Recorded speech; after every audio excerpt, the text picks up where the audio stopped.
All right, you've seen our next act on this stage many times, and you're about to see him again. Ladies and gentlemen, Mr. Tom Rosborough.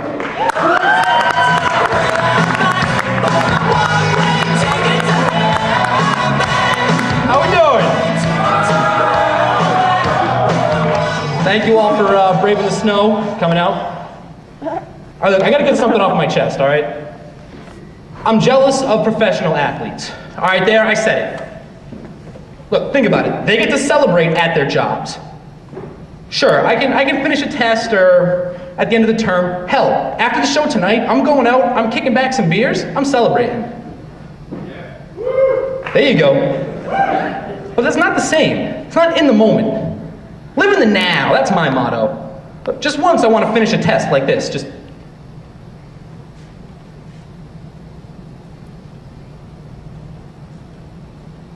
Yeah, this test, I wrecked it.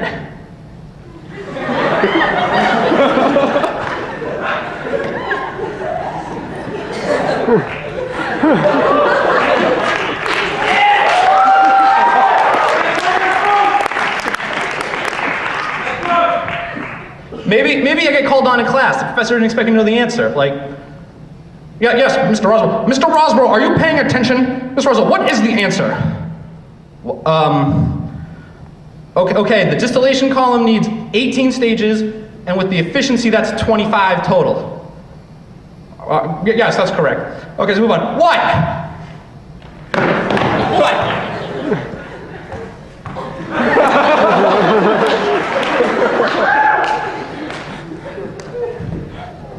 So some people are jealous of, the money, the cars.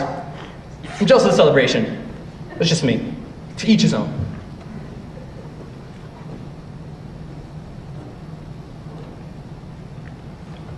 All right, from now on, when I go to the water, I come back, new bit. Anybody know what a totem is? All right, good, I'll explain. It's a bucket with a hole at the top, or the brim, okay? And the idea is to put this bucket upside down, and you put it in your garden. And a toad will live in the totem mode, eat bugs, keep your garden healthy. Yeah, right, like every toad is hopping along, saying to himself, if there were a roof over my head, I would stay here forever. So my mother buys one of these and puts it in the garden. I'm thinking, yeah, right, this is ridiculous. I wait a few days, I walk out there to check it out, basically just to prove to her how ridiculous this whole thing is. Pop it open, there's a toad like this big underneath.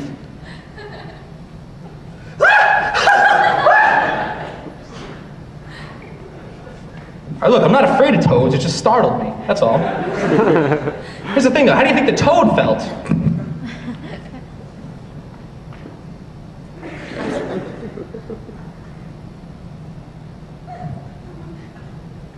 What the hell was that? No, really, I'm okay with it. I mean, the totem mode's the first thing that's ever gone the toad's way. Think about it. Who gets kissed all the time, hoping he'll turn into a beautiful prince? The frog. Who gives you warts if you touch him? The toad. Who has an absolute sweet swimming move named after him? The frog. Who's the most hated Nintendo character of all time? Toad. Hey, it's toadstool, but it still counts, okay? That's my bit on amphibian life.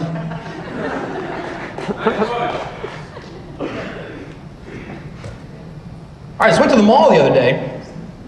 All I needed was some new dress clothes, some new shoes. I knew exactly what I needed, exactly what stores I wanted to go to. I was there for 5 hours.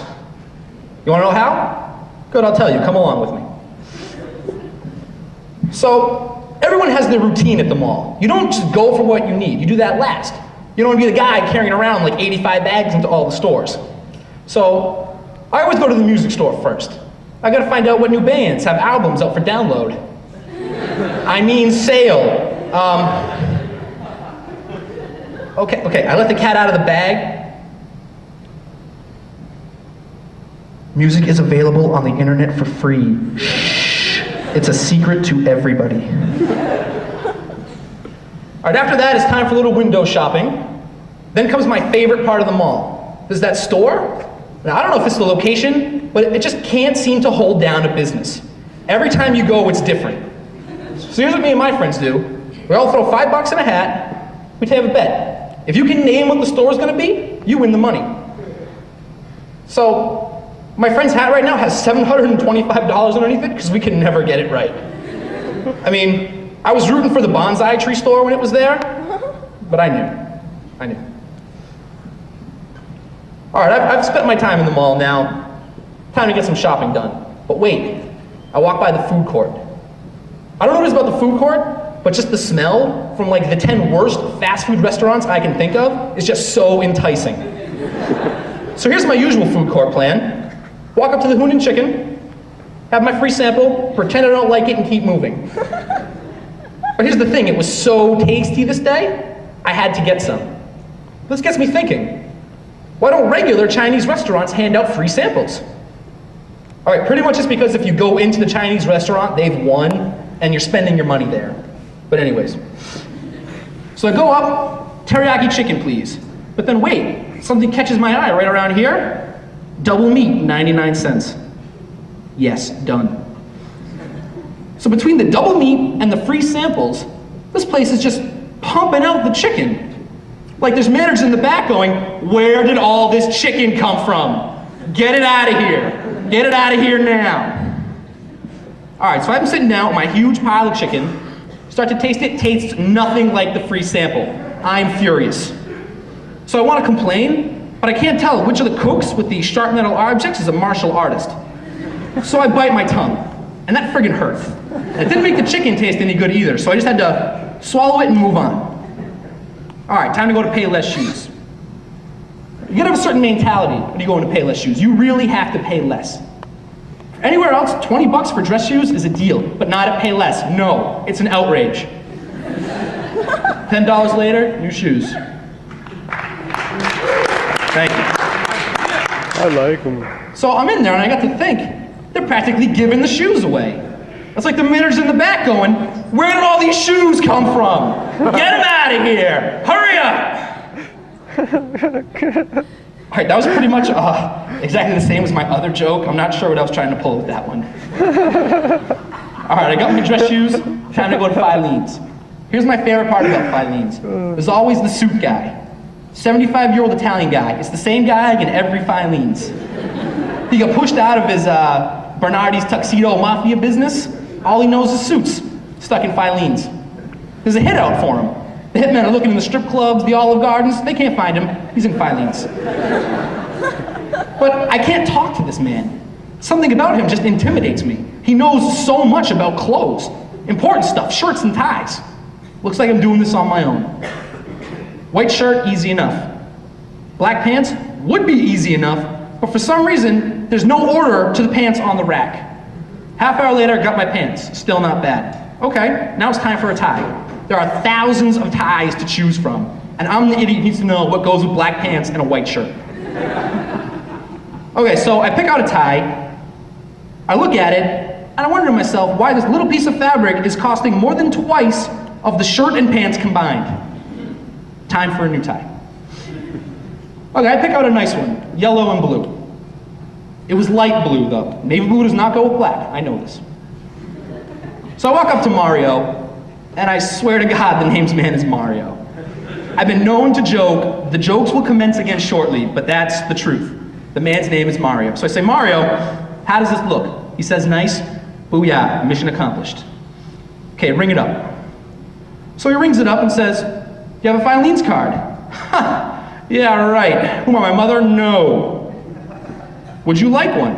Ha, yeah, right. Who am I, my mother? No. Then he does this move. All right, look, it gives you 10% off this purchase, and then when you pay the bill, just cut it up. All right, let's recap what he does.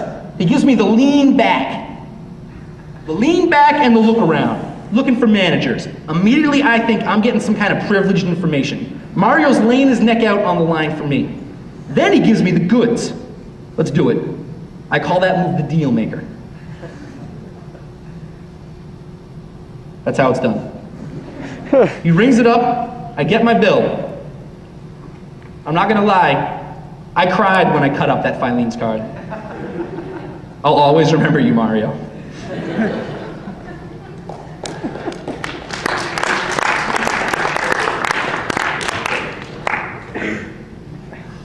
Any NASCAR fans out there? Yeah. A lot of NASCAR haters too, I bet, though, right? All right, look, I'm not a fan. I'm not a hater either.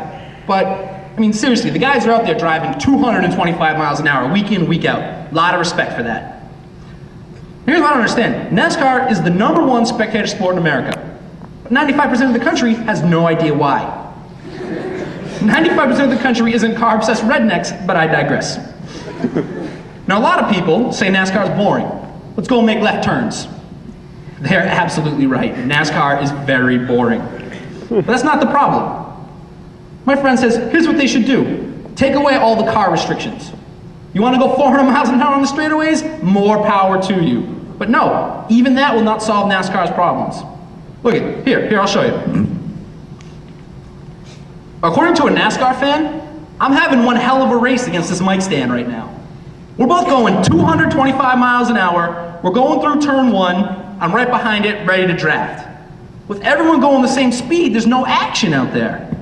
You gotta separate it. Let's get some cars doing 225, some cars doing 150, some cars doing 100. Give me some cars out there doing 30. Now we got action, bobbing, weaving, darting in and out of traffic. Everyone can relate to that. Just think about it. How many piss-poor movies have been made on that simple thought alone? Fast cars, traffic. Number 1, NASCAR would be untouchable. Spectator sport. Why is it called a spectator sport? It's the only sport I've ever heard use this term. Is curling the #1 non-spectator sport because no one's ever seen it live?